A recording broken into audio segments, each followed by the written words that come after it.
I didn't mean to upset you. I shouldn't have taken you down there. No, I'm glad you did.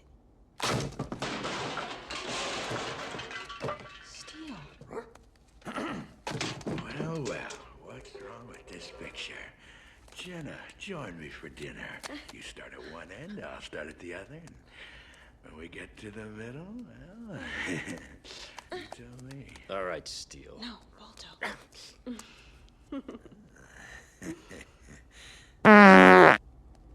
Gee, Steel. I have to admit your offer is very tempting. It is.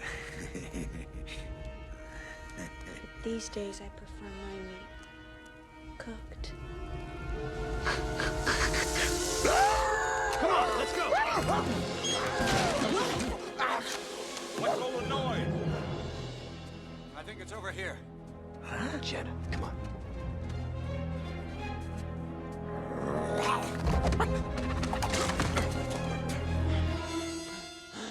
Looks like Balto's found his way into your meat locker. It's a good thing Steele was here.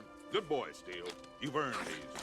Besides, I can't do anything with them after that wild animals touched them. Go on, get out of here, you thief! Come on, Jenna, let's go home.